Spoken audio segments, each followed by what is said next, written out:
Meron pong pakonsuelo sa atin ang mahal na congressman. Bibigyan po tayo ng AIS. O, di ba? Nako, tuwang-tuwa pa sila.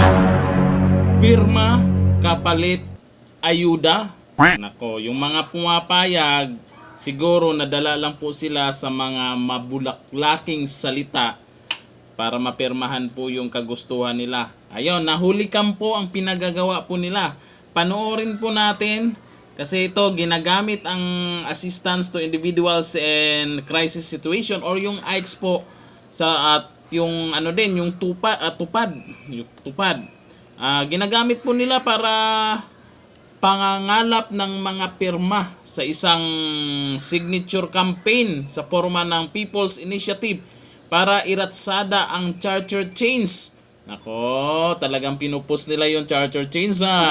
Okay, eto, panoorin po natin yung video at kung paano manghikayat para lang makabili ng boto natin. Eto, panoorin natin. Ito, makinig na tayo. Mamaya explain na lang natin. Ito po yung form na ito para ito sa kinakalap ng ating mahal na congressman na signature campaign.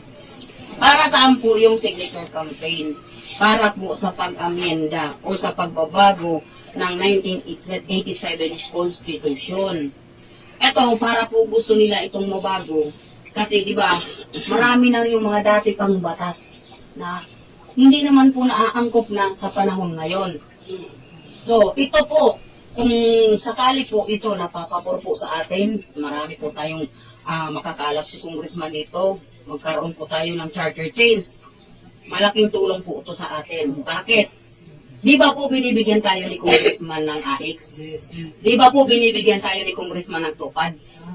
Ang AX po ba at tupad batas ngayon? Wala pong batas, di ba? Kung ito po magkaroon ng pagbabago, gagawain na pong batas ang AX at tupad. Hindi lang po kayo, hindi lang po tayo makikinabang. Lahat na po ng mga kamag-anak natin. At buong Pilipinas po. Di ba po laking tulong giginhawa tayo? Meron tayong laging ayuda. Meron laking tulong po sa atin, di ba? O, kaya po, ito po, bilang po mga leaders po ng ating congressman, kung kayo po pipirma po dito, meron pong pakonsuelo ang ating mahal na congressman. Ito po, nanay, meron pong pakonsuelo sa atin ang mahal na congressman. Bibigyan po tayo ng AIS. O, di ba? Yun. Ito po yun. Okay, patay mo na.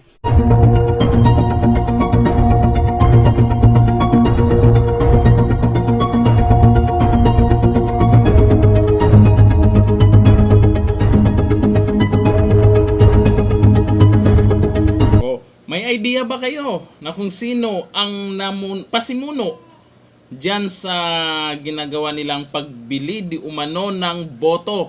Kawawa po yung mga napaniwala po nila. Hindi nila iniisip na kung ano yung magiging resulta. Pag-isipan po nating maigi kasi yung binibigay na ayuda ay pera lang din natin yan, pera lang din ng taong bayan yan, ginagamit lang nila para lang makakuha ng maraming pirma. Kung anong nangyari, siguro may idea kayo kung sino yung pasimuno niyan. Comment down below po tayo kung sino po ang may pasimuno diyan. Sino ba yon? Hanggang dito lang, thank you, bye bye.